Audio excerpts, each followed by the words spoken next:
Hello everyone, welcome back to Vasu world blogs. ఈరోజు మనం వచ్చేసాం శ్రీకాకుళంలో ఉన్న కోర్మా గ్రామంకి. ఈ గ్రామంకి వెళ్ళే దారి మొత్తం పచ్చని పొలాలు, చెట్లు, కొండలు చాలా చూడముచ్చటగా అనిపిస్తాయి. సో ఈ కోర్మా గ్రామం యొక్క ప్రత్యేకత ఏమిటంటే ఇక్కడ ప్రజలు బయట ప్రపంచంతో సంబంధం లేకుండా, విద్యుత్ని ఉపయోగించకుండా, ఫోన్స్ని యూజ్ చేయకుండా, ఎటువంటి వాటితో కూడా సంబంధం లేకుండా డిఫరెంట్గా జీవనం కొనసాగిస్తున్నారు. ఇది వాళ్ళ యొక్క ప్రార్థనా మందిరం. ఈ మందిరంలోకి మనం రావగానే ఫస్ట్ చాలా ప్రశాంతంగా అనిపిస్తుంది.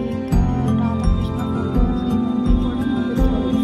దీంతో పాటు ఈ ప్రార్థనా మందిరం చూసారా, మట్టి, వెదురు, చెక్కలు, దీంతో చాలా మంచిగా నేసి చాలా డిఫరెంట్గా పాతకాలం యొక్క అనుభూతిని మనకి అందిస్తుంది. ఇక్కడ మనం చూసినట్లయితే వీళ్ళు జీవనం ఎలా కొనసాగిస్తారంటే వ్యవసాయం చేస్తారు. వ్యవసాయం కూడా పాత పద్ధతిలో అప్పుడు ఏవైతే ఎద్దులు అవి ఉపయోగించి ఎలా వ్యవసాయం చేశారో అదే పద్ధతులను వీళ్ళు పాటిస్తూ ఉంటారు.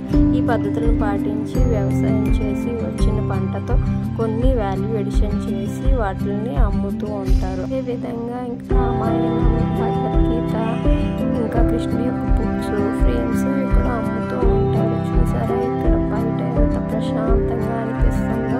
ఇక్కడ బయట చూసినట్లయితే కుంకుడుకాయలు అనేవి ఎండబెడుతున్నారు. ఎందుకంటే వీళ్ళు బయట నుంచి ఏ ప్రొడక్ట్స్, షాంపూస్, సోప్స్ కూడా తీసుకోరు కాబట్టి.